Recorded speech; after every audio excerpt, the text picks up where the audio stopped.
Kenapa viral? Sedangkan isu yang dibawa tu isu biasa, isu yang live. Ia viral sebab ia berkaitan dengan emosi. Aku gaduh kahwin poligami dan sebagainya. Bagaimana isu itu diharapkan dimasukkan ke elemen permainan bahasa dengan laporan dan sebagainya, dan ia sampai kepada masyarakat. Dan ini kadang-kadang kita katakan bahawa bila sebut penulisan kreatif kita hanya nampak penulisan sampah, penulisan yang angan-angan, yang buat apa baca novel, buat apa baca cerita-cerita dan sebagainya. Tapi kita tidak sedar bahawasanya penulisan kreatif juga adalah salah satu wasilah untuk kita menyampaikan sesuatu kepada masyarakat.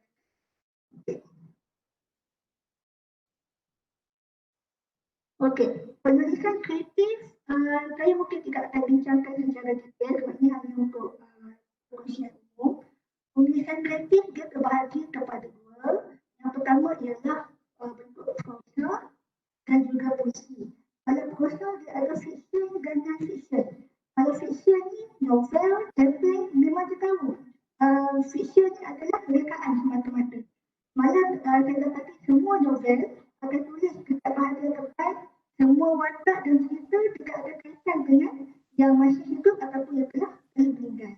Dia tak boleh kita nak blame dia, kita nak Pak Mahir, apa semua kata Pak Mahir buat ni ke ni sebab ada dalam novel.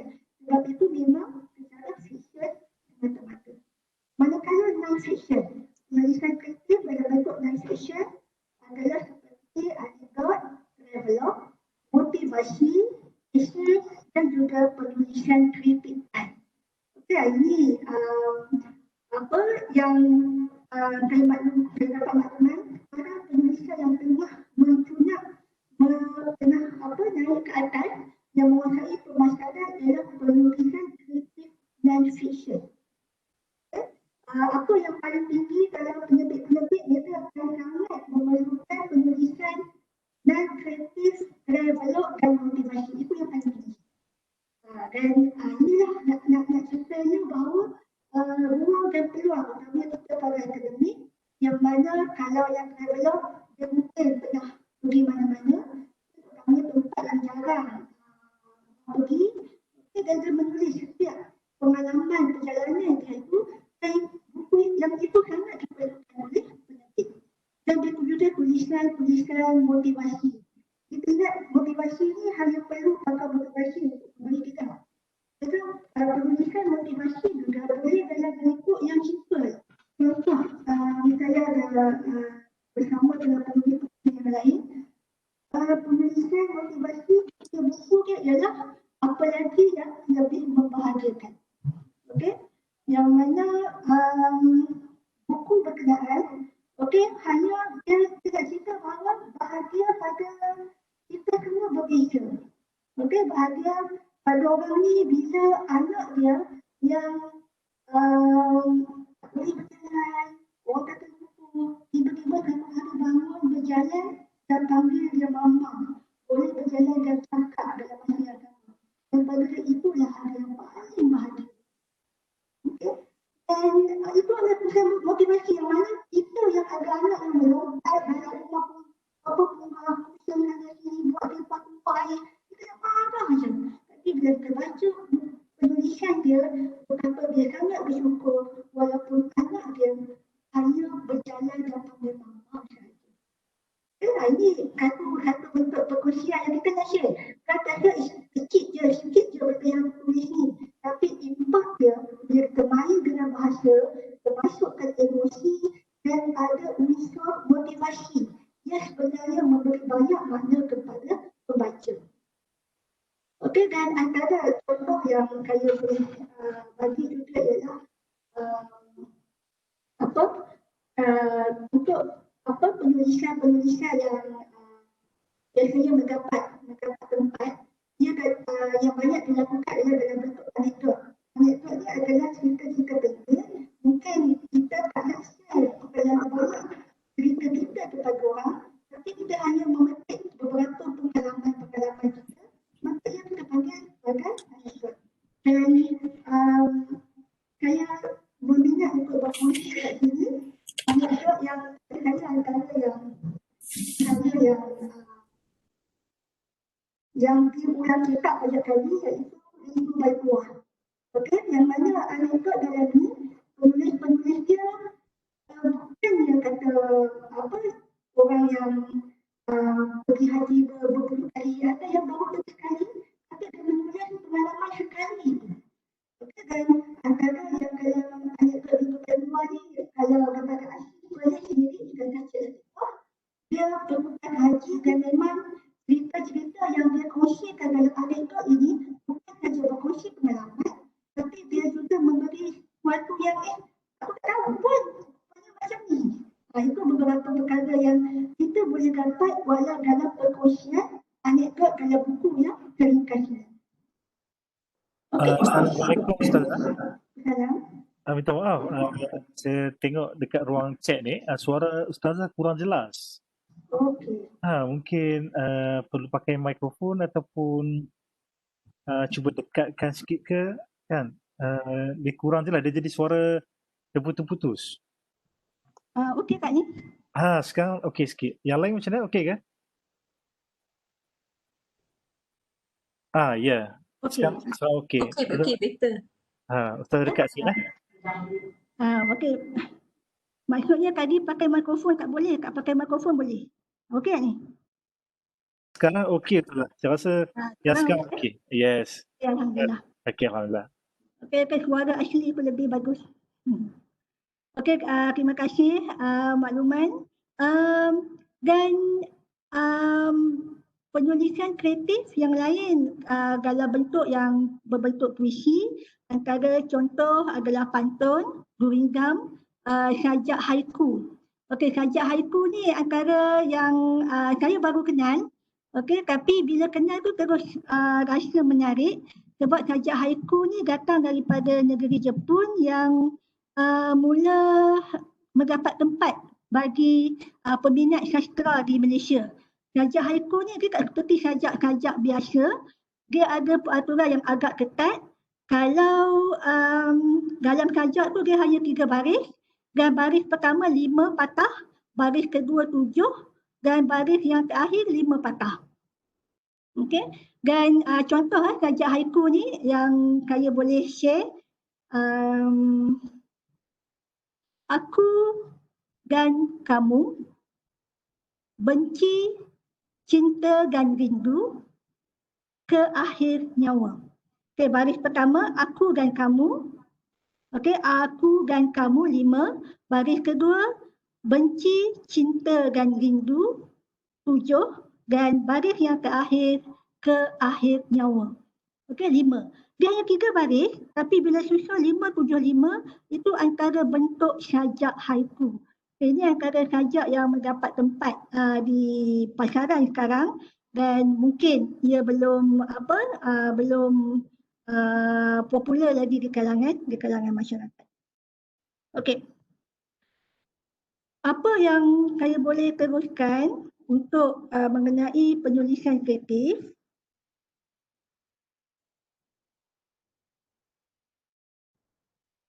Sekejap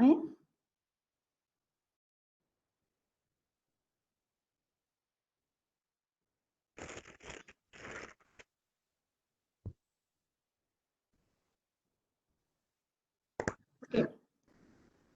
Allahyarham Hamka ataupun Buya Hamka. Kita kenal dia adalah antara penulis yang tersohor di Nusantara. Okey, beliau menulis tafsir Al-Azhar yang menjadi rujukan pondok-pondok ulama di Nusantara. Beliau menulis tafsir Al-Azhar ketika berada di penjara. Okey. Walaupun Buya Hamka adalah ulama yang memang tak dinafikan kemasyhuran dia, tapi Buya Hamka juga memilih untuk membuat penulisan kreatif. Okey, antara penulisan yang bila dibuat kajian, beliau ada banyak penulisan yang dijumpai 103 penulisan, 14 di antaranya ialah novel. Okey, 4 lagi walaupun dia mengajar, walaupun dia ada kelas dan sebagainya, tapi dia masih lagi untuk siapkan novel. Dan saya yakin antara kita pernah menonton novel yang telah diadaptasikan menjadi filem, Tenggelamnya Kapal Van Reddit, dan juga filem Di Bawah Lindungan Kaabah. Itu antara hasil penulisan Buya Hamka itu sendiri. Dan Buya Hamka juga menulis travelog, catatan perjalanan beliau yang masih menjadi rujukan sampai kini. Okay.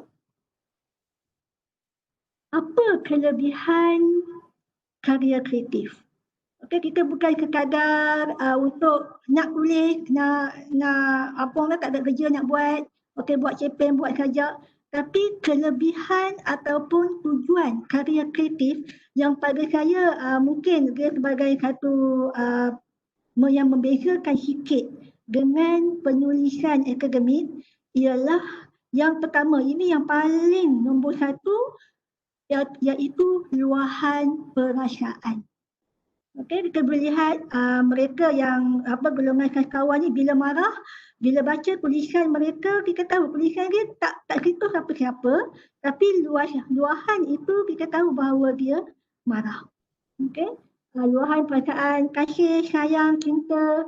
Kita dapat lihat contoh yang saya rasa semua kenal, Dr. Datuk Siti Nurhaliza. Bila dia mula kenal Datuk K, dia buat lagu Bukan Cinta Biasa.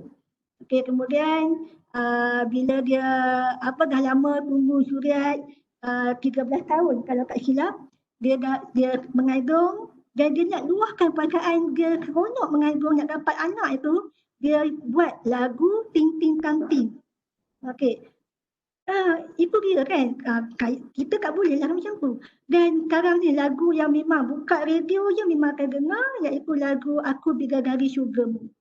Itu adalah dia nak luah perasaan dia, dia nak luah bagaimana cinta dia pada suami dia, bagaimana pengalaman terucanya dia untuk menyambut anak sulungnya, bagaimana sekarang dia rasa bila dah kahwin lama, dia rasakan dia tetap adalah bidadari.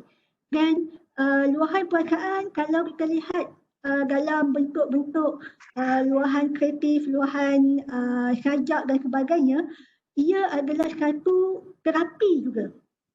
Ramai pakar-pakar menyatakan bahawa kita tak boleh menjerit, luahkan dalam bentuk kata-kata. Dan antara kelebihan untuk penulisan kreatif ini ialah kongsi pengalaman.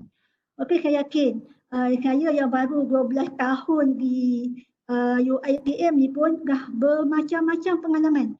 Antaranya saya sendiri 9 tahun di UiTM Sarawak, jumpa dengan pelajar daripada pengalaman dan sebagainya, kita dapat soalan yang pelik-pelik, soalan yang bukan-bukan, dan saya kongsi pengalaman saya itu dengan soalan-soalan ini, saya letak dalam anekdot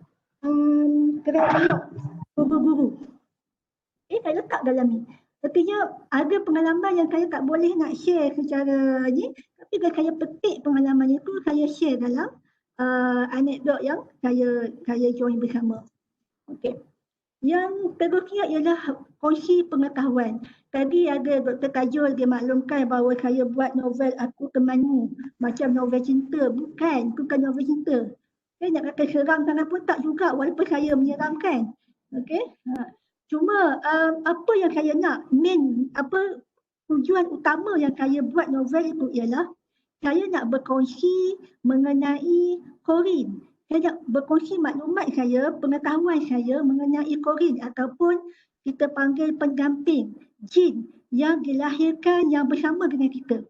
Dan saya kongsikan perkara itu, saya nak beritahu pada masyarakat, saya nak berkongsi maklumat ini dengan saya buat novel. Saya buat novel dan saya campurlah dengan perisa, ada cinta sikit, ada kekeluargaan sikit, ada juga maklumat mengenai perubatan Islam. Itu antara beberapa kongsi pengetahuan dalam bentuk yang kreatif. Itu yang nak dimaklumkan. Dan semalam saya juga antara yang mendengar daripada Dewan Kosmik, yang mana Dewan Kosmik sangat mengalu-alukan penulisan dan juga membuka ruang untuk siapa yang nak tulis cerpen dalam Dewan Kosmik. Dan pada saya untuk tulis cerpen dalam Dewan Kosmik katanya mesti ada kaitan dengan sains dan teknologi. Dan ini yang kita cuba garapkan pengetahuan kita dalam sains dan teknologi dan kita olah dengan bahasa dengan sedikit perisa-perisa untuk menjadikan ia sebagai cerpen yang boleh dihantar dalam Dewan Kosmik. Okey, tujuan lain penulisan kreatif juga yang memberi idea baru. Okey, yang ini kadang kita ada idea dan kita rasa kita nak kongsi pada masyarakat dan kita garapkan dalam bentuk karya kreatif. Ini yang kalau lihat penulis-penulis luar, antara penulis yang saya rasa penulis thriller, penulis yang popular di Malaysia, Ramli Awang Musyid, dia banyak memberi idea baru yang ada kaitan dengan falsafah dan juga area pendidikan tanah air. Okay. Yang seterusnya, penulisan kreatif juga boleh menjadi ruang kritikan dan pencegahan. Okay. Cuma yang ini kita tidak menggunakan kritikan ini dalam bentuk yang tidak baiklah. Contoh, kita tidak menggunakan ruang karya kreatif ini untuk mengkritik individu dengan menyebut nama individu berkenaan. Okay? Ataupun kita nak mengkritik apa-apalah dengan cara yang memang direct ataupun yang menyentuh sensitivity. Okay, kalau isu yang baru-baru ni tentang body shaming dan sebagainya, kita boleh kita gunakan perkara berkenaan tapi tidak dalam menyentuh sensitivity. Yang ini pengalaman saya dalam isu pencegahan. Saya pernah buat satu pencegahan tentang satu ajaran sesat di Sarawak. Okay, saya bukan gegah dalam bentuk penulisan yang bercetak, tapi saya buat pencegahan ajaran sesat di Sarawak ni saya hanya letak dalam blog saya. Okay, saya hanya letak dalam blog dan pada saya letak dalam blog dia lebih kepada saya punya perkongsian pengalaman semata-mata untuk pada siapa yang baca, bukannya popular pun blog tu. Tapi kerana saya membuat pencegahan itu, saya menerima pelbagai ugutan hanya kerana membuat pencegahan ajaran sesat itu. Okey, dan alhamdulillah setelah saya salurkan pencegahan itu kepada saluran yang betul, post dalam blog itu saya delete untuk atas dasar keselamatan. Ini yang dimaksudkan dengan karya kreatif yang mana ia membuatkan masyarakat cakna bahawa adanya dalam negara kita beberapa perkara yang mungkin perlu dikritik, perlu didedahkan untuk menjadi was-was ataupun untuk menjadi masyarakat akan mengambil pengajaran dan pedoman. Okey. Dan tujuan ataupun kelebihan karya kreatif ni yang saya paling suka, yang memang antara tujuan utama ialah sebagai warisan. Apa yang saya maksudkan sebagai warisan ialah penulisan saya ni, saya mungkin hidup dalam 10 tahun, 20 tahun lagi. Tapi saya yakin tulisan saya akan hidup lebih lama daripada saya.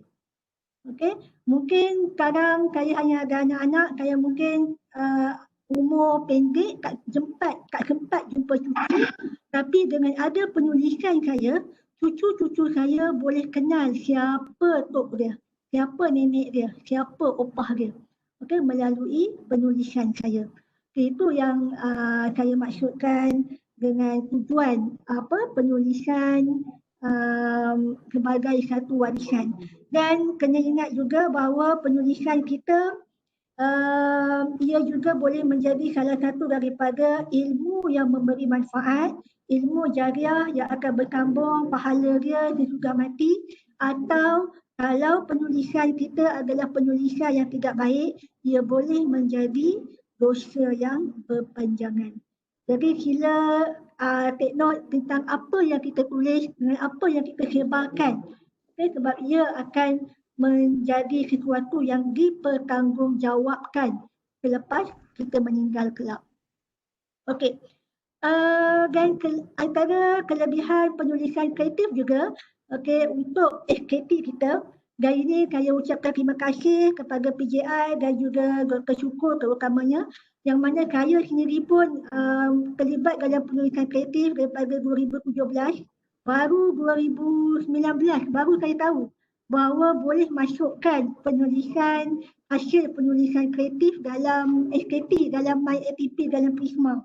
Mula ni memang buat syok-syok ya, tak ada pun niat untuk SKT, tak ada pun niat untuk MyATP dan sebagainya. Dan alhamdulillah ruang dan peluang yang diberi ini membuatkan kenapa tidak? Kenapa tidak untuk kita jadikan salah satu daripada penulisan kreatif ni antara untuk kita mengisi SKT dan juga MyATP kita. Dan sahabat-sahabat saya yang daripada guru-guru, mereka juga menyatakan bahawa penulisan kreatif juga membantu dalam SKT mereka. Ini pada saya tidak ada masalah untuk kita menulis penulisan kreatif. Yang penting kita tahu apa yang kita tulis dan kita bertanggungjawab dengan apa yang kita tulis. Okey, penulis boleh jadi kaya ke? Ini antara soalan yang ditanya. Kalau 100% menjadi penulis, adakah ia boleh menjana pendapatan? Ya dan tidak. Okey. Untuk menjadi penulis, kalau di Malaysia terutamanya, menjana pendapatan dalam penulisan kreatif memang ada. Ada seorang hamba Allah ni, saya tak perlu sebut, dia hanya menulis tahun satu novel saja. Tapi hasil daripada satu novel boleh menjana pendapatan dia setahun. Aku boleh bayangkan bagaimana pendapatan hanya menulis novel boleh menjana pendapatan dia kekeluarga setahun. Dan dia target satu tahun satu novel saja. Dan beliau menyatakan bahawa dia tak nak tamak, tapi walaupun satu novel setahun, tapi satu novel itu adalah untuk memberi manfaat kepada masyarakat. Dan pengalaman saya sendiri dengan novel Aku Temanmu ni, royalty yang saya dapat daripada novel Aku Temanmu tak adalah boleh jana pendapatan tahun pun, tapi sekurang-kurangnya dengan hasil royalty ni saya boleh beli meja makan sendiri. Beli meja makan idaman. Itu karya suam-suam buku ni. Itu antara karya kreatif boleh membantu dalam menjana pendapatan.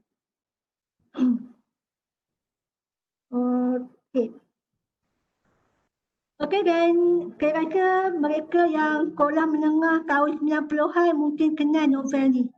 Novel Shah Nun Ahmad, Ranjau Sepanjang Jalan. Ini antara novel yang saya baca dan memang melekat ke hati. Novel yang menceritakan tentang petani, kehidupan bagaimana seorang petani mengalami masalah tuai padi, masalah musuh, ketam, kiput, belalang, sampaikan ada ahli keluarga dia jadi gila dan sebagainya. Dia hanya ceritakan itu dalam novel dia, tapi penuh dalam novel itu perasaan dia. Dalam novel itu pengetahuan dia. Dalam novel itu dia punya nak share idea dia. Semua ada yang dia garapkan dalam novel Ranjau Sepanjang Jalan. Dan sampai sekarang Ranjau Sepanjang Jalan adalah antara novel yang disebut wajib dibaca untuk masyarakat terutamanya remaja. Dan kalau terlihat Ranjau Sepanjang Jalan ni, dia juga sebagai satu warisan yang mana orang-orang bangga boleh kenal. Orang-orang sekarang boleh faham bagaimana masyarakat pada zaman dulu. Bagaimana pasang lampu ayan, lampu minyak tanah tu. Itu antara antara impak penulisan kreatif tambah kalau memang ditulis oleh sastrawan negara.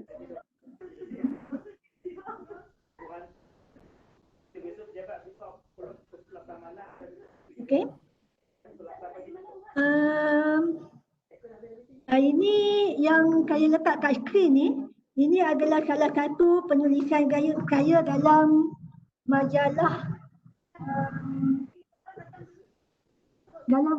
Pa and Ma, okey, 2013, yang mana saya hanya share penulisan ini, saya hantar dekat majalah Pa and Ma bila saya dapat anak sulung.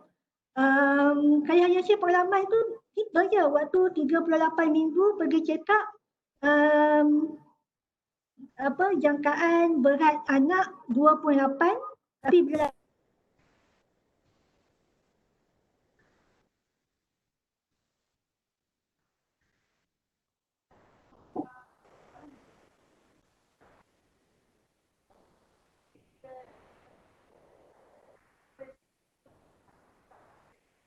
Ustazah?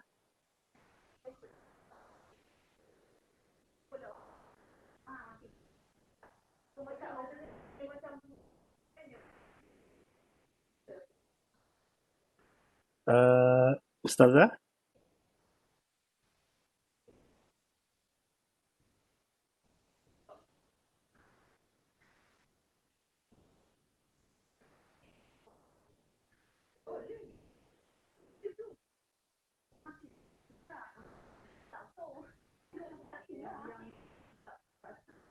Ustazah, ada masalah internet ke?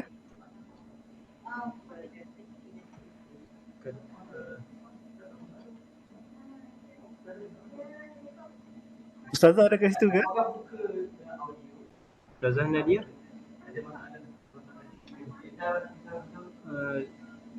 Maaf, saya bersama dengan Ustazah Nadia ni, laptop dia ada masalah sikit. Hang. Ustazah Nadia mungkin boleh pindah ke komputer saya je. Saya sharekan slide tu lah. Tak apa, duduk nanti saya letak kat situ. Ustazah Nadia duduk guna komputer saya. Dah boleh.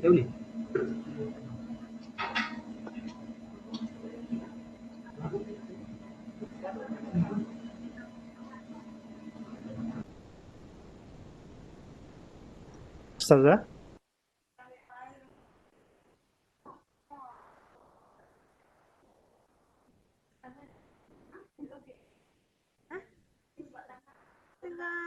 Macam ada Macbook, macam ada webinar pun ada. 3-4 kali dah masa.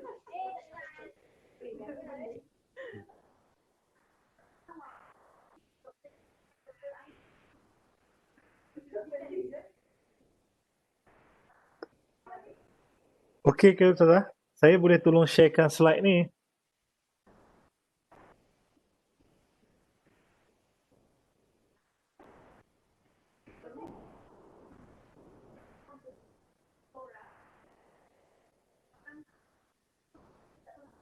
Saya cuba. Saya boleh tolong sharekan slide. So, Ustazah boleh sharekan. Saya boleh appearkan slide kat depan ni. Okey. Kak Nadia boleh kat sini ke?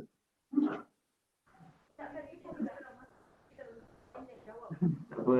Kita prepare laptop banyak lah kan. Ada backup. Sebab ada backup laptop lain. Telefon laptop lain.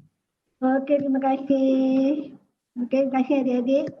Okey, insyaAllah kita sambung untuk penulisan. Okey, ini yang saya sebutkan tadi antara penulisan saya yang keluar di majalah Pa and Ma.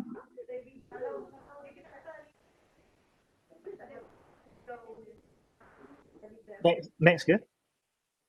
Next. Okey, ni penulisan yang saya hantar waktu PKP hari tu. Okey, kita PKP tak tahu nak buat apa.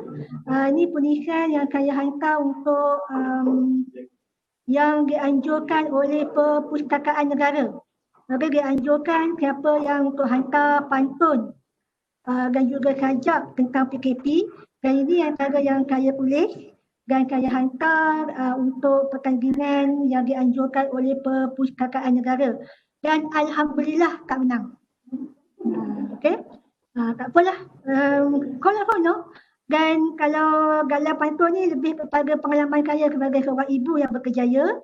Okey, sambil mengajar guna online, sambil anak-anak pun panjat ke belakang. Itu antara perkongsian yang saya nak garapkan, yang saya nak simpan pengalaman itu dalam pantun ini. Okey, next. Ini adalah sajak. Yang ini baru saya hantar sempena Merdeka. Okey, sajak yang saya hantar bertemakan patriotik sempena Merdeka dan keputusan belum diketahui. Bukan menang atau kalah pun yang saya ni, tapi bagaimana saya merasakan tanggungjawab saya sebagai rakyat Malaysia dengan saya ada 5 panca indera. 5 panca indera ni merasakan betapa saya sayangkan negara saya. Okey, daripada mata, daripada lidah saya yang makan Cina, makan India, menunjukkan bahawa saya sayang kepada negara kita Malaysia. Okey, ini adalah salah bentuk luahan dan juga ruang dan peluang penghantaran karya kreatif yang ada di Malaysia. Okey, next. Okey, ramai yang tanya bagaimana nak tulis. Okey, bagaimana nak tulis. Kami tak pandai. Kami banyak benda sangat nak cerita sampai tak ke cerita-cerita. Itu antara perkongsian daripada sahabat-sahabat lah. Okey, untuk menulis karya kreatif, minat kena ada. Tak minat memang tak boleh nak buat apa. Okey, macam tak boleh nak paksa. Okey, minat. Dan biasanya orang yang dia minat, memang dia ada bakat. Sebab biasanya kita kalau benda yang kita tak ada bakat, kita tak minat. Okey? Jadi ramai yang akan waktu sekolah menengah dulu boleh lah. Waktu sekolah rendah dulu rajin. Waktu bujang dulu rajin. Wahai tak sana sini. Tapi dah kahwin tak dan. Artinya dia ada minat. Artinya dia boleh menulis. Okey? Dan yang kedua, rajin. Nak tak nak, minat saja tapi tak mau menulis tak jadi. Okey, dia kena menulis. Dia kena juga menukarkan ataupun memindahkan idea dalam kepala dia, luahan perasaan dalam jiwa dia dalam bentuk tulisan. Mesti, yang itu mesti ada rajin. Tak ada ubat lain lah. Tak ada vitamin rajin memang tak ada. Itu memang kena main sendiri. Perasaan rajin tu. Yang ketiga ialah peka. Yang ni memang sangat perlu. Okey, bagaimana kita perlu peka dengan isu-isu semasa. Dan juga dalam soal sensitiviti dan sebagainya, ini antara perkara-perkara yang supaya kita elak daripada timbul masalah. Okey, peka itu perlu. Dan yang terusnya ialah peka. Peka kena peka, peka pun kena peka. Peka ni abaikan apa-apa komen yang meruntuhkan semangat kita dalam menulis. Saya pernah ada soalan buat apa tulis cerita tipu? Buat apa tulis cerita tipu? Baik tulis cerita betul. Kan saya tulis novel, saya tulis cerita tipu. Buat apa tulis cerita tipu? Buat apa tulis cerita rekaan? Tulislah cerita betul. Okey, itu antara beberapa yang abaikan. Kita tahu kenapa. Aku tahu kenapa aku menulis. Okey, kita ada mission, kita ada vision. Jadi pekakan kepada apa-apa kata-kata yang kita rasa benda itu boleh mengurangkan semangat kita dalam berkarya. Dan yang kelima, sentiasa tambah ilmu. Okey, walaupun kita rasa kita ada 10 tahun, 12 tahun menulis, jadi guru pula, kita ajar anak-anak menulis, tapi sentiasa tambah ilmu. Okey, kalau hadis minal mahdi ilal lahdi. Okey, daripada kecil sampai bila-bila. Dan alhamdulillah saya lihat dalam masyarakat kita sekarang ni, okey, banyak bengkel-bengkel penulisan kreatif ada.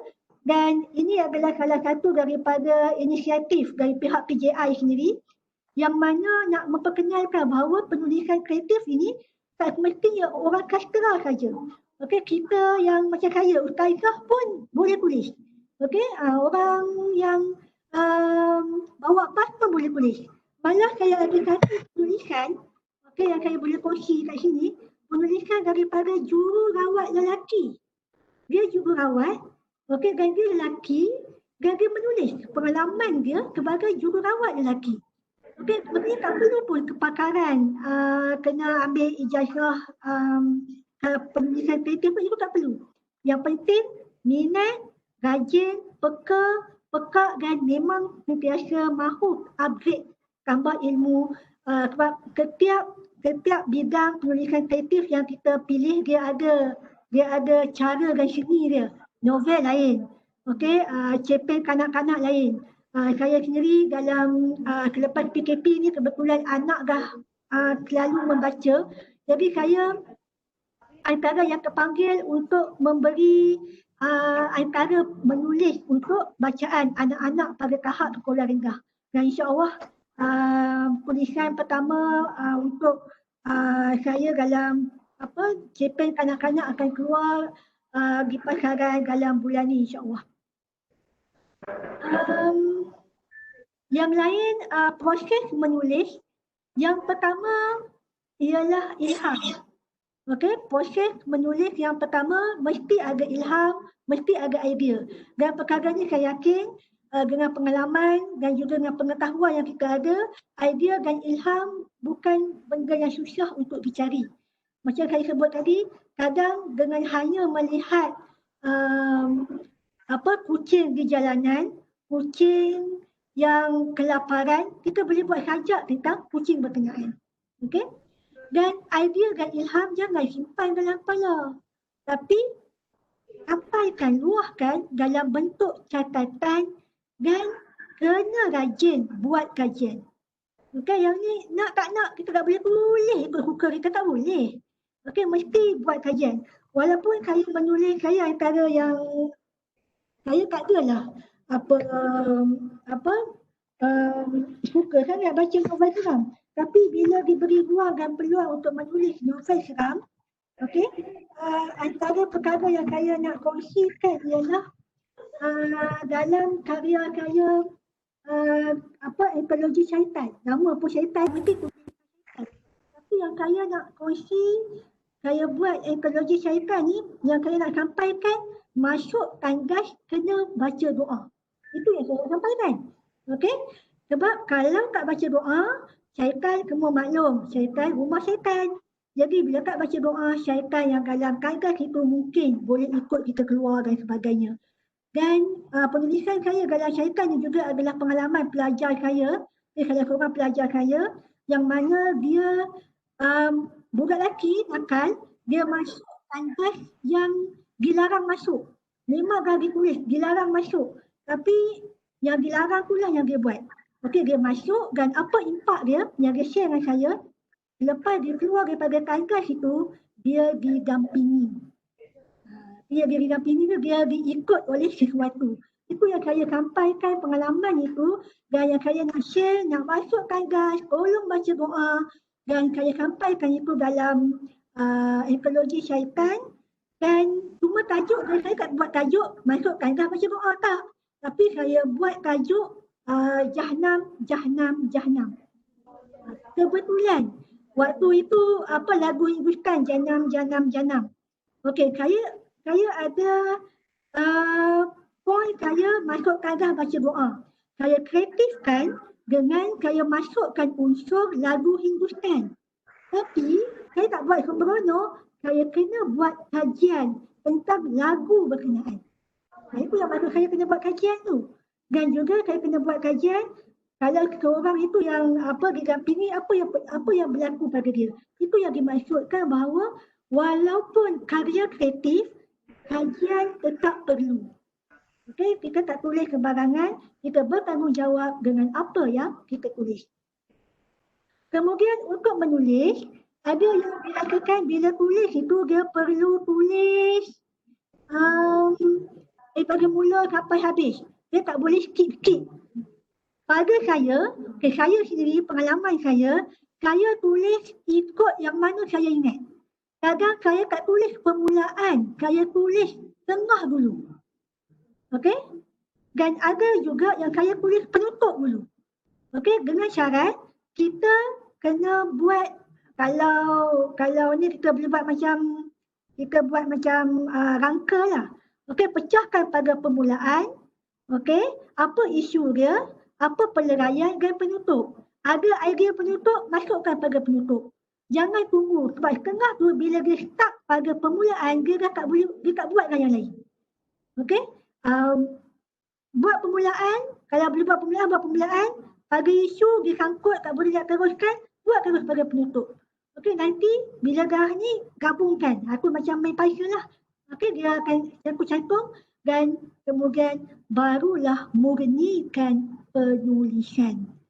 Okey, nak tulis mula-mula jangan peduli huruf besar, kecil, typo dan sebagainya, tulis je. Okey, dah habis tulis baru murnikan penulisan. Pengalaman saya tulis novel daripada mula awal sampai hujung dalam masa 3 bulan. Tulis je, aku makan langgar habis, kata bahasa semua saya langgar. Murnikan penulisan akan bantuan editor sendiri. Saya ambil masa dalam 6 bulan untuk murnikan penulisan. Okey, tapi yang penting tulis dulu sampai habis. Kemudian kita murnikan penulisan. Okey. Dan jangan kekut. Okey, bagi orang baca. Kalau akademik ketika ada proofreading, okey. Kalau dalam penulisan kreatif pun bagi orang baca. Apa dia komen, terima, ambil. Dan apa-apa yang perlu dibaiki, kita baiki. Ini dalam proses penulisan kreatif, ini yang saya amalkan, saya buat, dan ini juga yang diguna pakai oleh sahabat-sahabat. Okey, yang mana mereka juga merasakan bahawa dalam penulisan kreatif, nak tak nak antara yang utama adalah tulis dulu sampai habis dan kemudian murnikan penulisan. Ada yang risau tentang gaya bahasa. Okey, contoh bagi yang orang lama, bagi yang dah pencen dan sebagainya, mereka merasakan bahawa gaya bahasa dia tak kena dengan gaya bahasa orang sekarang. Kalau yang orang sekarang pula rasa macam gaya bahasa tu terlalu macam main-main, tak sensitif dan sebagainya. Okey, jangan risau mengenai gaya bahasa. Mereka itu kita akan dapat skill itu dengan banyak menulis. Bila kita kerap menulis, kita akan ada gaya bahasa kita yang tersendiri. Dia lebih kurang macam masak lah. Walaupun semua bahan komplit, mula-mula masak memang kita akan kurang itu, kurang ini. Tapi bila latihan dibuat, kita akan dapat, oh macam ni, begini dan begini. Okey? Itu juga proses menulis. Latihan demi latihan diperlukan sebelum penulisan kita benar-benar memuaskan hati ramai pihak. Okey. Ini antara yang petua lah. Okay? Kalau menulis fiction, novel ataupun cerpen, pastikan permulaan tu dah menarik pembaca. Okay? Permulaan itu mesti menarik. Kalau novel yang tebal, contoh 300 muka surat, kita tengok, oi tebalnya, tengok pun dah mengantuk. Tapi kalau pandai tarik pembaca dalam mengadakan permulaan yang baik, ada prolog dan epilog, ia akan mengikat pembaca untuk membaca dari mula sampai habis. Okey, itu kalau fiction. Kalau non-fiction, macam saya sebut tadi, pengalaman, motivasi, tajuk yang menarik. Saya ada tajuk yang saya sebut tadi dalam apa lagi yang membahagiakan. Tajuk dia saya lukis Aku dan Shrek. Okey, Aku dan Shrek. Shrek kan kartun gerasi tu. Okey, bukan saya cerita saya nak jadi Shrek tak. Okey, tapi bagaimana ada kaitan kehidupan saya dengan cerita Shrek tu. Itu yang saya maksudkan, tajuk yang menarik isi tu bukannya kata saya jadi kartun tak. Tapi tajuk itu membuatkan kenapa dia nak jadi Shrek? Kenapa? Itu tarikan itu yang memerlukan kita nak tarik perhatian pembaca. Kalau fiction, permulaan, dan kalau non-fiction, tajuk yang menarik. Dan pakar-pakar penulisan kreatif selalu malah menekankan penulisan kreatif ialah show, don't tell. Okey, maksudnya saya lapar. Itu kita beritahu. Tapi bagaimana show? Okey, tengok kalau ayat yang kita show, tengok beg nampak pizza, tengok pen nampak sosis, tengok pasir nampak nasi. Okey, itu masuk show. Bila orang tengok, dia ni mesti lapar. Itu yang dimaksudkan penulisan kreatif kita menggunakan gaya show, tunjuk, bukan bagi tahu. Bagi tahu saya apa. Okey, tapi kalau penulisan kreatif, kenapa? Tengok beg je, rasa macam tengok Pizza Hut. Teringatlah kat Pizza Hut. Itu yang dimaksudkan dengan show tadi. Okey, contoh lain. Saya sakit kepala. Itu pen. Tapi bagaimana show? Okey, show pandangan berbalam-balam. Okey, jauh tak nampak, yang dekat jadi kelam. Okey, itu kita maksudkan itu adalah tell. Kita bagi tahu, kita show, kita bukannya bagi tahu. Dan dalam penulisan kreatif, ini antara yang sangat mempengaruhi dan membantu ialah jiwa dan perasaan ketika menulis sangat mempengaruhi. Kalau menulis ketika marah, dia boleh memindahkan perasaan itu kepada pembaca. Menulis ketika sedih, dia boleh transfer perasaan itu kepada pembaca. Menulis dalam keadaan takut, perasaan itu boleh berpindah. Sebab itu jiwa dan perasaan ketika menulis sangat mempengaruhi. Ada kawan-kawan saya baru share dengan dia kata, Nadia, jangan tulis ketika marah, tapi tulis kerana marah. Apa maksud tu? Okey, jangan tulis ketika marah. Kalau boleh marah, takut kita akan keluar kata-kata yang tak patutnya. Tapi tulis kerana marah. Okey, itu antara petua-petua lah yang mana jiwa dan perasaan ketika menulis sangat mempengaruhi. Saya ada satu penulisan manuskrip yang saya tulis 2 tahun yang lepas. Waktu tu saya dalam pantang anak yang ketiga. Mood penulisan saya adalah mengenai bagaimana perasaan seorang ibu yang baru melahirkan anak. Okey, kononnya saya pun mula menulis. Tapi bila anak dah besar, tak boleh nak sambung penulisan itu sebab saya tak ada perasaan tu. Okey, itu yang cakapnya. Jadi perasaan manuskrip itu stuck sebab saya tak ada jiwa untuk tulis situasi itu. Okey. Antara lain, suasana dan persekitaran suatu menulis sangat membantu. Tak heran kalau penulis-penulis yang memang paruh sepenuh masa menulis, mereka akan pergi ke tempat-tempat yang sunyi. Okey, kalau dia adalah penulis seram, dia akan pergi ke tempat berhantu supaya dapat mood tu. Okay, macam saya sendiri menulis novel Aku Temanmu, saya mula menulis jam 12 malam. Okey, bukannya tak boleh tulis waktu pagi, bukan tak boleh tulis waktu petang, tapi mood tu tak ada. Okey, itu yang cakapnya suasana dan persekitaran suatu menulis sangat-sangat membantu.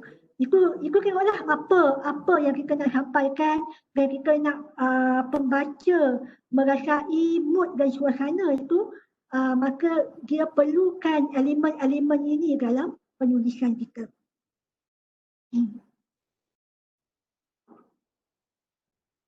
Okey.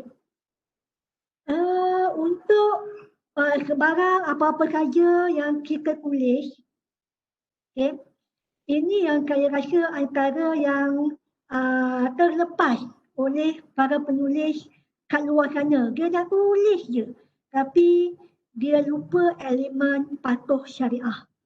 Walaupun novel fiction. Okey, apa yang dimaksudkan patuh syariah ni? Contohlah, ada satu drama, drama aku lama dah, bukan dah tahun ni. Drama Isteri Untuk Disewa. Kalau siapa ingat. Okay, ada drama tu, dan drama itu ditegur oleh mufti. Okay, jangan rendahkan maruah isteri.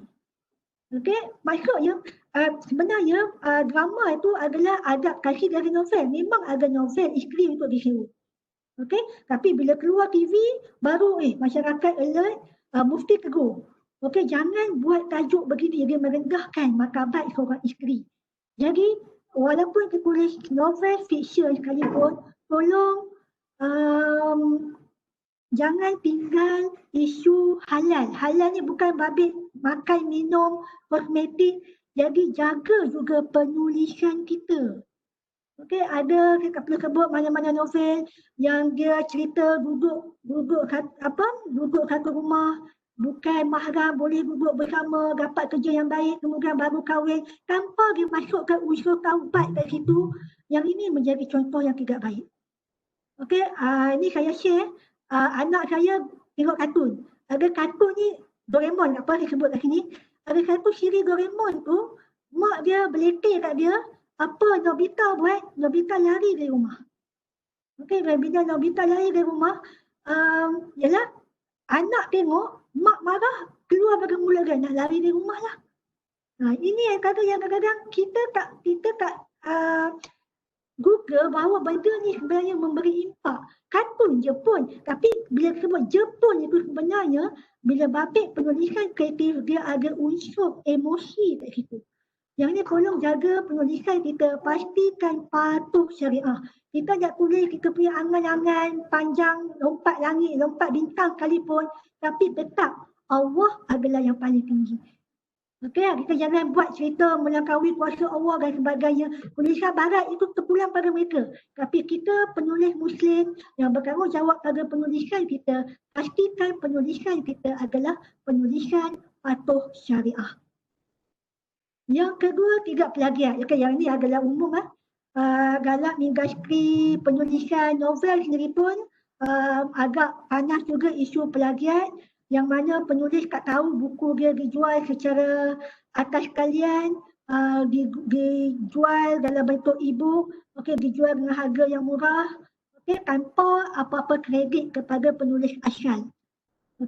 Isu ada pihak penerbit, dia ambil manuskrip daripada penulis, dia kata penulisan dia tak laku, tak boleh keluar, tapi dia keluarkan dengan tajuk lain, isi adalah sama. Ini adalah isu-isu dalam dunia penulisan kreatif yang tidak sepatutnya ada. Yang ini kita panggil penipuan. Penipuan dalam hak cipta dan sebagainya. Dan saya sebagai pendidik, kita ada anak-anak, kita ada pelajar, kita tidak sekadar mendidik dalam kelas, tapi juga kita mendidik dalam penulisan kita. Ada penulisan kita nak dedahkan tentang akhlak remaja contohnya. Akhlak remaja biadab, akhlak remaja lari rumah, akhlak remaja kehidupan sosial dan sebagainya. Dan tanggungjawab kita tolong masukkan dalam penulisan kita apa yang perlu dia buat. Ada, saya tak perlu sebut novel-novel ni cerita mengenai dia adalah remaja yang bermasalah. Mak ayah bercerai, dia remaja masalah, dia lari dari rumah. Bila pergi ke kota besar, dapat pula berjumpa dengan bapa ayah dan sebagainya. Kemudian bila kahwin, suami pula dera dia. Kan berakhir macam tu. Dia tidak ada tanggungjawab. Kalau orang berada dalam keadaan itu, apa dia perlu buat? Itu yang dimaksud, tolong masukkan apa yang perlu dibuat kalau seseorang itu dalam keadaan itu. Contoh, ada anak yang kurang ajar dan sebagainya kan. Jadi ibu bapa adakah biar anak kurang ajar ataupun apa tanggungjawab ibu bapa? Isu yang drama yang baru ni, gaduh mentua dan menantu. Kalau menantu rasa mentua tu macam ni, apa tanggungjawab dia sebagai menantu? Dan ini kita tak sekadar drama untuk naikkan emosi, marah, benci pada mentua dan sebagainya. Tapi apa yang perlu dibuat dalam situasi itu? Itu yang tanggungjawab sebagai pendidik. Tolong masukkan ini dalam elemen penulisan kreatif kita. Dan yang terakhir, kita bertanggungjawab atas setiap patah yang ditulis. Waktu saya mula membuat penulisan kreatif, ada yang tanya nak guna nama pena apa? Bila saya fikir-fikir, saya nak guna nama penuh sendiri. Sebab saya nak bertanggungjawab atas apa yang saya tulis. Kalau baik, alhamdulillah. Kalau tak baik, saya bertanggungjawab atas apa yang saya tulis. Tulis tak betul, tak apa. Dia tahu saya, tegur saya. Itu yang dimaksudkan kita bertanggungjawab atas setiap patah yang ditulis. Dan sebelum ditulis, sebelum benda itu dicetak dan sebagainya, tolong fikir banyak kali sebab perkara ini akan menjadi warisan sama ada pahala yang berpanjangan ataupun dosa yang berpanjangan. Okey. Lepas kuliah nak hantar ke mana? Okey, lepas kuliah nak hantar ke mana? Ini ada empat cara. Yang pertama, kita boleh hantar kepada rumah penerbitan. Okey, ada banyak penerbit kat Malaysia ni, boleh pilih. Okey, hantar saja, semua kos akan ditanggung oleh penerbit. Cuma yang ini kena sabar banyak. Ada yang akan peram kita punya manuskrip 6 bulan sampai setahun. Paling cepat 2 bulan dia respon. Okey, dan bila dia dah kata kita diterima, dia akan hantar kita punya perjanjian dan sebagainya, tunggu setahun untuk dapat royalty. Dan ada penerbit yang dia bayar langsam. Ada beza. Kalau dia bagi royalty, artinya rumah penerbit itu dia hanya ada hak milik sementara sahaja pada karya kita. Tapi kalau dia bayar langsam, artinya dia beli terus, kita sudah tidak ada hak milik kepada rumah, kepada karya kita tu. Okey, itu antara contoh rumah antara yang hantar kepada rumah penerbitan. Kalau ada seorang pelajar, dia tulis motivasi dan dia hantar ke sebuah rumah penerbitan ni, dan alhamdulillah 2 bulan saja rumah penerbitan terima dan bagi dia tempoh sebulan untuk baiki, edit, dan dia hantar dalam tempoh 3 bulan. Siap. Okey, keluar. Itu nasib dia lah. Rumah penerbit itu cepat. Dan dia tak perlu tunggu apa-apa kos, tak perlu tanggung apa-apa kos, semua ditanggung oleh penerbit. Yang kedua, okey, yang ni cepat dan sangat banyak. Ini kerana penerbitan di Malaysia agak mengalami pengucupan. Okey, kita pun maklum beberapa penerbit besar, urusan publication sendiri dah tutup dan sebagainya. Maka penerbit-penerbit yang kecil ni, mereka nak kurangkan risiko, okey, dengan mereka menggunakan cara berkongsi modal dengan penulis. Okey, yang ni akan ada penerbit yang akan mengumpulkan penulis, terutamanya untuk penerbitan motivasi, anekdot dan sebagainya. Okey, modal dikongsi untuk pembayaran editing, cover dan sebagainya. Dan penulis akan dapat berapa jumlah buku yang telah dijanjikan, dan penulis juga boleh memasarkan sendiri buku. Okey, ini antara yang popular lah sekarang ni. Dan nombor 1 dan nombor 2 memang saya, dua-dua saya ada pengalaman. Dan yang ketiga, terbit sendiri. Okey, yang ni memang yang berani betul-betul memang sila ambil nombor 3. Kalau berani sila. Cari sendiri pencetak, mohon sendiri ISBN, buat sendiri cover, layout dan pasarkan sendiri dan boleh print on demand. Kawan saya dia buat travelog, dia hanya cetak, dia buat cetak sendiri, ISBN sendiri, dia buat jualan 3,000, dapat jualan 3,000 naskah. Okey, artinya dia berani dan dia yakin sebab travelog antara pembacaan yang paling tinggi demand pada masa kini. Dan yang keempat, kita boleh pasarkan penulisan kita dalam bentuk e-book. Yang ini tak perlu modal pencetakan, cuma kita bayar modal rumah untuk kita nak letak manuskrip kita tu. Kalau di laman-laman ni dia rumah untuk kita nak letak di e-book, letak manuskrip kita yang telah dalam bentuk penulisan ni, dan kita sendiri yang mohon ISBN. Okey, itu terpulanglah yang mana-mana bagaimana cara untuk menerbitkan penulisan kita. Dan antara yang saya dapat daripada UiTM Press sendiri, okey, next. Untuk yang berminat untuk hantar ke UiTM Press, mengalu-alukan novel pun boleh, penulisan kreatif, travelog, motivasi dan sebagainya, minimal 50 muka surat. Okey, Microsoft Word yang latest, langkau 2 baris, Times New Roman size 12.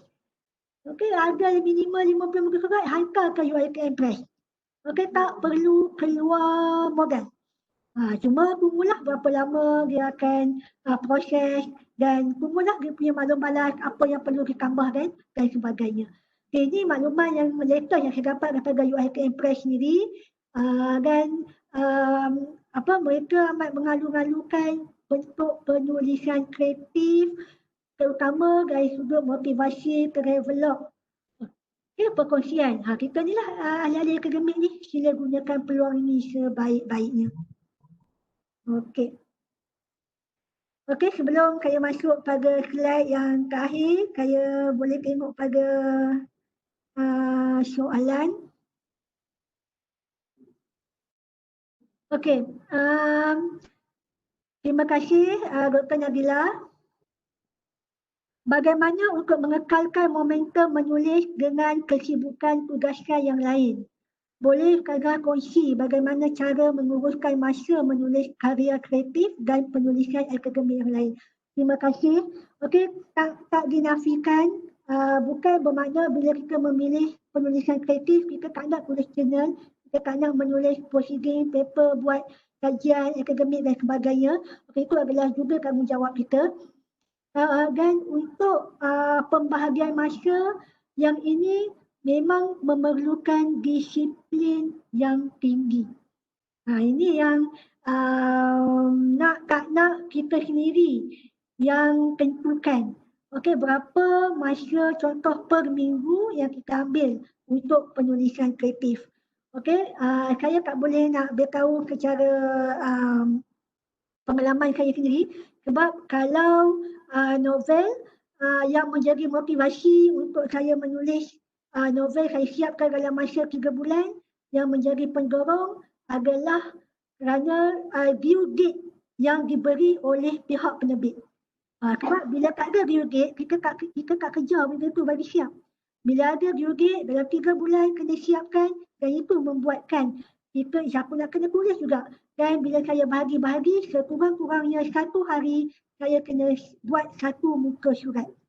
Okey, itu yang membuatkan saya boleh siapkan bila ada due date yang ditetapkan oleh pihak penerbit. Dan momentum penulis jangan tinggal, bila ada idea terus tulis. Dan sekarang kalau siapa yang kita mungkin jarang bawa buku, jarang bawa buku catatan, tapi kita ada handphone. Macam amalan saya sendiri, saya ada grup WhatsApp, dalam tu ada saya dan suami saya, tapi tajuk grup tu adalah contoh saya nak buat cerita mengenai hantu siang, contohlah. Jadi bolehlah nama grup tu hantu siang. Apa yang saya letak dalam grup tu adalah apa saya punya poin-poin saya. Bila kadang-kadang kita tengah bawa kereta, keringat. Okay, nanti sampai rumah tulis poin tu. Tapi yang benda itu bersangkut walaupun kita sibuk, tapi idea tu dia datang, dia tak tunggu kita duduk depan komputer baru datang. Tengah mandi lagi-lah idea datang. Dia tengah semayang, Allah banyak pula idea masuk. Okey, tak situ lah, tak simpan idea tu nak kita ada tempat yang untuk kita masukkan. Dan kalau handphone, guna handphone. Okey, masukkan idea. Cuma saya tak galakkan menulis di handphone. Okey, bila menulis di handphone, saya ditegur oleh ada seorang munshi Dewan Bahasa. Antara kesalahan penulis sekarang, penulis baru ni sebab dia menulis di handphone. Itu mungkin dia tak berapa nampak kesalahan. Tapi bila menulis komputer, kita nampak view yang besar, membuatkan kita nampak kesalahan-kesalahan yang sepatutnya kita elak. Okey. Biasa berapa bayaran tunai kepada kita untuk satu-satu penulisan? Okey, bayaran tunai royalty ya. Kalau yang dimaksudkan royalty, yang ni terpulang. Ada penerbit paling tinggi dia boleh bagi royalty 17%. Okey, 17%. Kalau buku tu RM20, 17% tu memang hak penulis saja. Dan yang paling rendah, dia dapat maklumat, paling rendah dia hanya bagi 5% saja kepada penulis. Itu depend lah. Sebab itu bila kita nak tanda tangan, sebab bila penerbit terima, dalam perjanjian itu memang dia akan tulis berapa persen daripada jumlah jualan kita akan dapat. Okey, dan novel saya, perjanjian saya dapat 15% daripada royalty yang saya sebut tadi. bolehlah jumlah royalty untuk 2 tahun saya boleh beli meja makan saya. Okey, itu antaranya. Dan kalau bayaran langsam, okey, ada penerbit yang dia bayar langsam, kalau tak silap ni fiksi. Okey, penerbitan fiksi. Itu antara novel yang banyak di pasaran. Novel fiksi ni dia menariknya dia suka beli langsam karya penulis. Dan ada karya dia akan buat pertandingan yang nombor 1 tu dia akan beli dengan harga RM10,000. Nulis novel hantar kat dia yang menang nombor 1 dia akan bayar RM10,000. Okey, itu antara bayar langsam lah. Okey, itu berubah mengikut penerbit.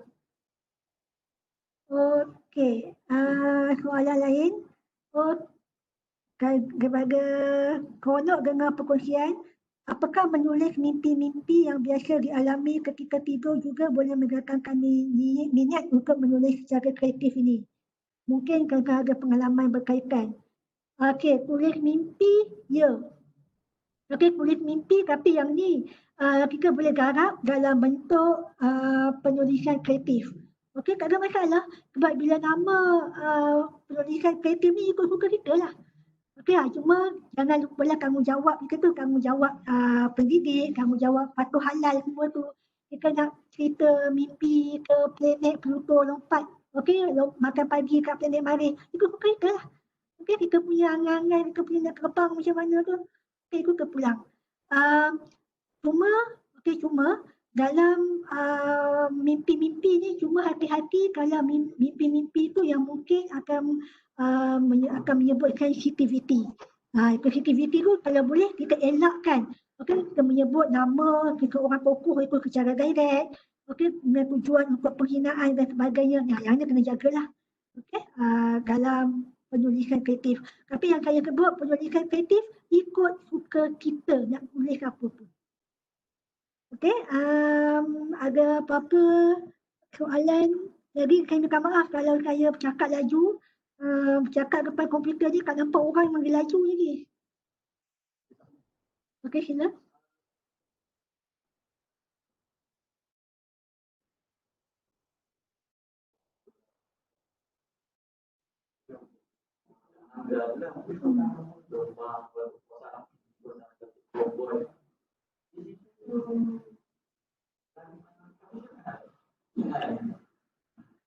Okey, soalan yang baik. Ada ni kat dalam ni. Dia tanya kalau kita tulis animasi, tulis komik lah, komik untuk kanak-kanak, kuasa api, kuasa tanah, kuasa air, boboiboy kan. Langgar syariah ke tak kan? Itu antara soalan-soalan ni. Bila yang ini untuk kanak-kanak betul tak? Untuk kanak-kanak kan mereka memang menjangkaui. Tak ada masalah, tulislah. Tapi itu tanggungjawab pendidik. Kuasa, kita ada kuasa macam mana pun, Allah tetap maha kuasa. Allah tetap maha kuasa. Ini point.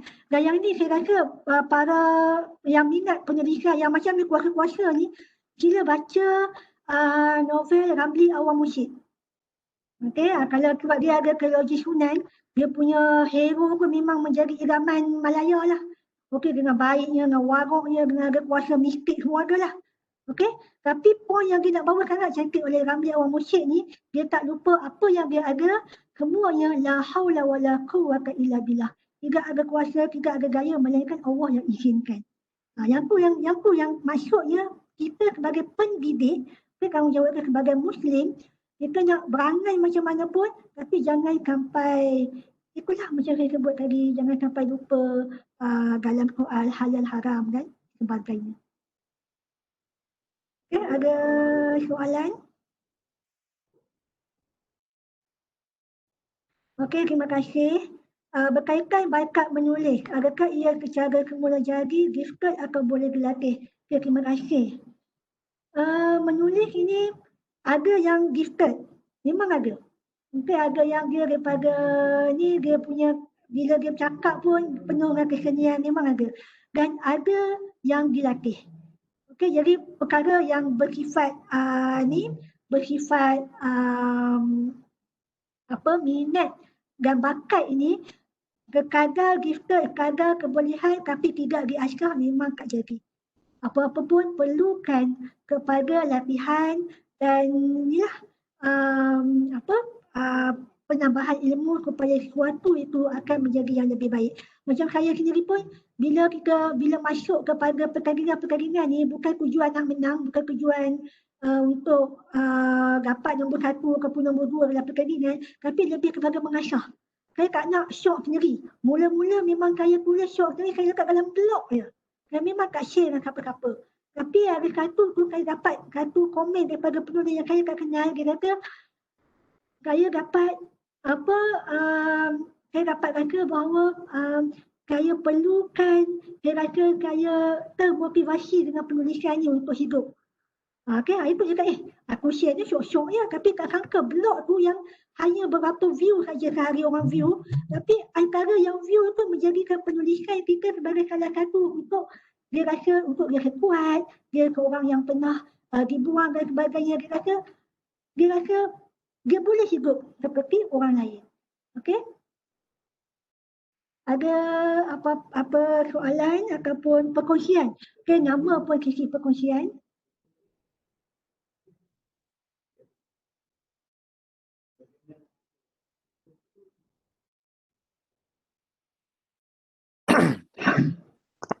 Okay, Ustazah, terima kasih atas perkongsian daripada Ustazah. Sangat berguna, sangat bermanfaat berkenaan dengan penulisan kreatif. Jadi ada lagi sebarang soalan? Boleh terus tanya kepada Ustazah ataupun boleh tulis di ruang chat. Okey, terima kasih. Semasa menulis perlu ayat bunga-bunga ke? Okey, depend lah. Kalau kita tulis, contoh tulis cinta kan, tulis ayat cinta tu yang kita cakap show tadi, don't tell, I love you, macam apa kan. Tapi kalau kata tiga malam ke mimpi-mimpi nak makan pun nampak muka, nampak macam bunga, tapi itu yang dimaksudkan dengan show tadi tu. Okey, dan yang ini untuk ayat bunga-bunga ataupun kalau ayat kreatif ni, sila lihat kepada kita punya genre. Kalau genre seram, genre thriller, okey, genre yang bentuk aksi, jangan buat ayat bunga-bunga katanya. Okey, kalau genre dia tak kena, dia takkan sampai maksud seram tu kalau buat ayat bunga-bunga. Okey, dan kalau kita nak buat cinta kan, luahan bahkan suami isteri ke apa-apa kan, kita buat aksi, dia tak sampai. Itu penggunaan ayat, pemilihan kata itu kena tepat. Yang ni memang dia ada kesenian dia dalam memilih kata kan dan sebagainya. Dan yang ni saya minta maaf, saya sendiri pun masih baru dan saya tak rasa kata saya ni expert. Saya sendiri masih mengikuti beberapa bengkel terutamanya dalam mengasah penulisan saya lah. Ada soalan? Apa mungkin ada di antara kita yang ramai boleh share?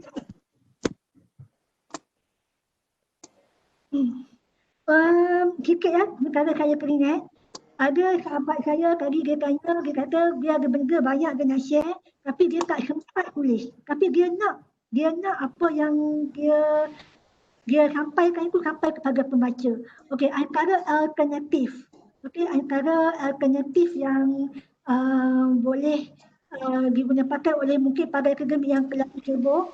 Okey, boleh guna khidmat ghostwriter. Ghostwriter ni kalau bahasa kita penulis hantu, penulis upahan.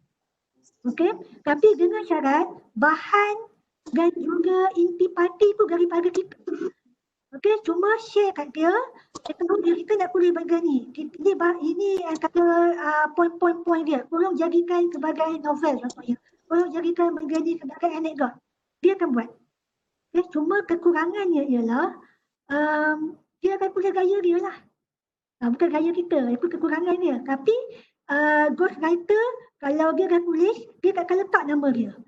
Okey, dia akan letak nama dia, dia akan tertera adalah nama kita. Yang ini banyak diguna pakai oleh orang-orang besar. Okay? Saya minta maaf, orang besar bukan dia yang tulis, dia menggunakan khidmat ghostwriter dan buku itu akan keluar nama dia.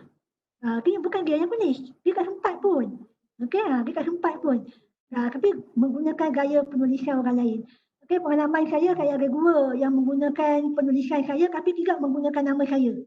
Okey, satu sajak dan satu lagi satu penulisan dalam sebuah untuk iklan satu produk. Okey, yang mana hikmat saya yang menggarap dalam bentuk kreatif tapi tidak menggunakan nama saya sebagai penulis. Itu kita panggil ghostwriter. Okey, terima kasih kerana Mastura daripada Perak. Okey, insyaAllah saya sangat berminat untuk join mana-mana ekologi CPEN, okey, seminar dalam ekologi jika sempat insyaAllah. Okey, kakak ini penulisan yang masih belum saya siapkan. Okey, ada 5 penulisan yang saya masih belum siapkan, yang tunggu antaranya due adalah 15 Oktober ni untuk CPEN seram klasik. Okey, CPEN hantu ramai klasik. Peningu yang paling saya idea tu. Okey, tapi itu due dia 15 Oktober, jadi saya akan kejar due yang mana dululah. Okey. Ni ada cadangan. Ghostwriter boleh cari.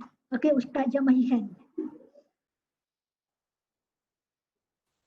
Okey, ada Ustazah, saya ada soalan nak tanya. ya. Ustazah, macam mana kita nak tahu buku yang kita tulis ni menarik untuk dibaca oleh orang? Okey, terima kasih. Kalau kita rasa penulisan kita ni menarik dibaca oleh orang, dia ikut taste sebenarnya. Okey, dia ikut kita rasa. Okey, tak semua orang suka makan capati. Tapi orang yang makan capati, dia kata capati tu sedap. Okey, macam tu juga. Macam novel kan, novel cerita seram. Okey, saya ambil je buku seram awak tapi saya tak baca. Sebab saya tak minat novel seram. Itu maksudnya setiap kita dia ada minat dan juga pilihan masing-masing. Namun boleh tengok app Goodreads, Gooread, Goodreads. Okey, kalau kita ada apa-apa karya kreatif, insyaAllah bila ada ISBN, buku kita akan ada dalam Goodreads. Okey, Gooread, dan dalam tu insyaAllah para pembaca akan nilai kita punya pembacaan. Akan nilai novel kita. Tanpa mereka tahu kita tu siapa. Contoh novel ataupun anekdot apa-apa pun, tak sangka kita itu macam biasa-biasa je tapi mendapat penilaian yang baik daripada pembaca. Ataupun aku rasa novel ni terbaik lah tapi ada orang komen boring lah dan sebagainya. Okay, itu adalah penilaian jujur daripada pembaca. Mereka memang ada app Goodreads untuk menilai buku-buku yang mereka baca daripada pembaca itu sendiri. Okey, Gaga bagaimana ingin memastikan penulisan yang ditulis itu melahirkan emosi yang sama kepada pembaca. Okey, terima kasih. Yang ini memang perlukan kepada olahan bahasa yang betul. Okey, olahan bahasa yang betul. Yang ni memang dia ada seni dia. Dia memang ada seni dia. Sebab itu kalau macam saya, bila buat penulisan seram, tiba-tiba nak switch kepada penulisan cinta, dia akan ambil masa 2 minggu nak tulis tu. Sebab bukan, masih saya, komputer tu masih depan saya, tapi saya punya mood tu. Sebab bila mood seram, nanti cerita cinta saya jadi cerita seram. Sebab mood tu tak sampai. Itu yang saya rasa daripada penulis, mood itu memang sangat memberi kesan kepada pembaca. Okey, itu penulis kena kenal pasti ada belajar kesenian dalam mengatur ayat, olahan bahasa dan sila cari situasi, suasana yang menimbulkan mood tu. Kalau mood cinta, pergilah duduklah tepi bunga ros, bukalah muzik-muzik cinta, keluarlah suami, cakap I love you, buat kena cakap I love you, buat rasa mood disayangi tu. Okey, yes. Perlu benda tu untuk disampaikan kepada pembaca. Sahabat saya, dia adalah jurnalis, dia adalah wartawan. Dia nak tulis novel, bukan dia nak tulis artikel ke apa. Dia nak tulis novel tentang jenayah. Apa yang dia buat tu, dapatkan mood tu, dia sanggup pergi tempat jenayah. Dia sanggup pergi tempat yang mana tempat tu yang kriminal, tempat yang para wartawan pergi, dia nak dengar sendiri daripada manusia tu. Okey, dia nak dapat mood tu. Okey, itu nak cakapnya benda-benda ni, penulisan kereta bukan sekadar tulis, tapi ia juga membawa perpindahan emosi dan juga maklumat dan juga sesuatu yang boleh dirasai bersama. Dan penulisan kreatif pada saya, sila kita para akademik tolong ambil peluang ni supaya kita penulisan kreatif di Malaysia tak menjadi penulisan sampah. Okay, tak ada apa-apa makna. Apa lagi? Kamu jawab apa? Jawab kita lah. Okey, aku yang jadi cerita apa-apa. Kita duk marah cerita buat apa ni, drama TV semua ni. Walaupun drama, tapi siapa di belakang dia? Penulis. Okey, penulis yang ada di belakang dia. Ya, itu tanggungjawab kita lah sebagai academician. Tolong jaga benda ni, ambil peluang, ambil ruang. Sementara daripada UiTM sendiri memberi ruang dan peluang, kita garap, kita grab dan ambil peluang ini, insyaAllah. Ada soalan?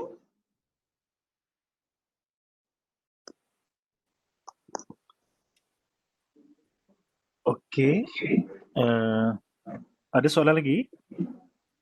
Mungkin Ustazah boleh tinggalkan kontak ya. Nanti dia orang boleh kontak Ustazah untuk berhubung dengan lanjut kalau dia orang berminat untuk berkenaan dengan penulisan Ustazah. Okey, saya rasa terima kasih banyak-banyak Ustazah atas perkongsian Ustazah sekali lagi berkenaan dengan penulisan kreatif. Okey, saya rasa sangat bermanfaat, especially sekarang kita tahu macam mana kita nak start up untuk write penulisan kreatif. So, perkongsian Ustazah juga saya rasa memberi satu dimensi di mana semua orang boleh menulis. Saya rasa. Okey, saya cuma nak share kat sini berkenaan dengan UiTM Press. Okey, kalau ada siapa-siapa yang di UiTM Perlis untuk menghantar manuskrip ke UiTM Perlis, bolehlah hantar kepada saya. Saya akan forwardkan kepada UiTM Press. So, kalau tak ada apa-apa lagi, saya bagi pihak penganjur iaitu ACIS dan juga PJI MA UiTM Perlis ingin merakamkan ucapan terima kasih kepada penceramah kita hari ini, Ustazah Nadia, dan juga semua peserta-peserta yang telah join perkongsian daripada Ustazah ini. Okey, sebelum kita berakhir, boleh tak sekali lagi saya nak minta semua turn on-kan kamera. Saya nak snapkan gambar. Turn on-kan kamera awak, komputer masing-masing ataupun handphone. Kita nak ambil gambar sikit. Boleh ke semua? Kita bukakan kamera.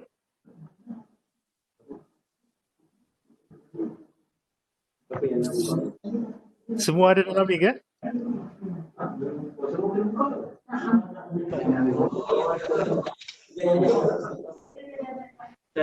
Sana. Baru nak pakai bedak. Ada yang dalam kereta. Jangan nak buka gambar lah. Oh ni, Dr. Afif. Betul Kajol, kami semua berkumpul dekat bilik ni. Oh, saya mahu.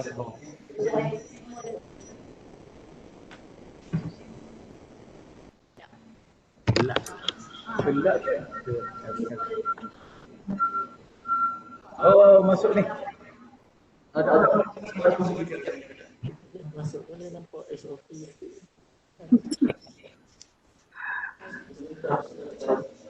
Okey. Alright. Ya. Saya cakap dong. Okey.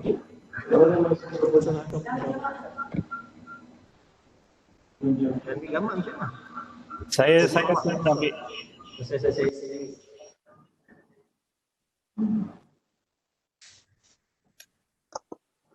Okey, alright. Saya dah ambil. Okey, sebelum akhir sekali lagi minta juga semua peserta boleh isikan kedatangan yang saya share di ruang chat tadi. So kedatangan ni untuk jam latihan dan juga sertifikat. Okey. kita ramai ke Dr. Tajul? Ya, macam mana? Partisipan kita ramai tak? Apa? Ada lebih kurang 50 lebih tadi. Saya tengok. Tadi ada 51 tinggal 44. Tazah ada nak cakap apa-apa ke? Saya nak ucapkan terima kasih atas kerjasama daripada pihak PGI. Ini pokok kami sekadar buat ini mungkin kami saja kurang program tapi kita share macam ni banyak lebih ramai partisipan penyelesaian itu dan banyak kita boleh kongsi yang pasti terlanjut dia nak buat satu program kumpulkan kita punya jadi semua cara memang boleh tulis mesti kita boleh tulis juga kalau kita boleh buat nota mesti kita boleh tulis. Okey Tazah, terima kasih. Saya juga nak sampaikan salam daripada Prof. Mahathir Dr. Syukur. Dia tidak dapat hadir sebab dia ada banyak event hari ni. Ada event idea sedang berlangsung juga. Okay. So saya juga buat rakaman berkenaan dengan webinar kita nanti. Nanti saya akan share ke dalam YouTube PGI MA and then saya akan share kepada semua peserta. Okay. Sekejap. Zara ada nak di sini nak bagikan sikit penghargaan kepada Ustazah Nadia. Boleh Ustazah. Okey. Mana? Nak ambil gambar. Bagi pihak syukur. Okey Ustazah, saya ambil gambar Dah masuk duduk kat kursi. Duduk kat kursi. Tak apa, nampak.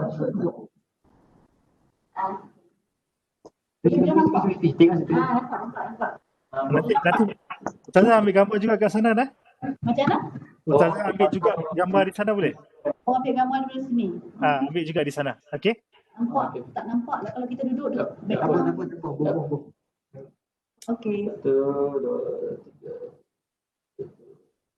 Okey. Alright. Terima kasih. Boleh? Okey, boleh Ustazah. Terima kasih Dr. Tanjung. Okey, jadi Berkolaborasi lagi. insya-Allah. Okey, jadi kita sudahi majlis kita dengan tasbih kafarah dan surah Al-As. Bismillahirrahmanirrahim.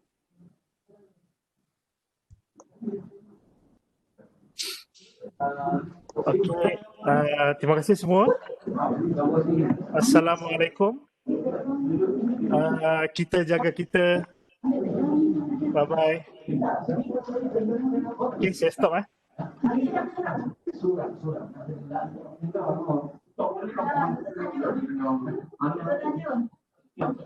Ya? Tadi okey. Saya Latifah akan ambil gambar sekali lagi kat depan sana. Apa Ustazah ambil gambar nanti bagi kat sini kita boleh share sebab apa jelas juga kat sini pun. Tak apa jelas. Okey tak apa. Apa Ustazah? Terima kasih banyak Acis and the team. Stay set. I'm nak gambar.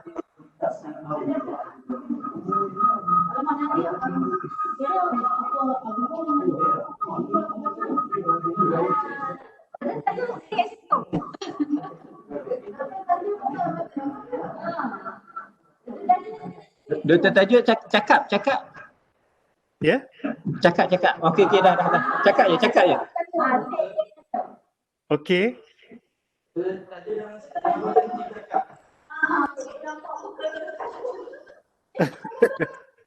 Semua. Okey.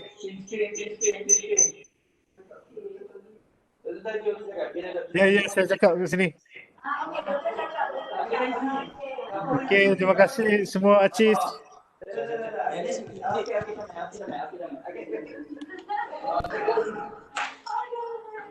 Okey, Acis. Terima kasih semua. Okey, kita stop rakaman. Nanti saya akan share pada semua.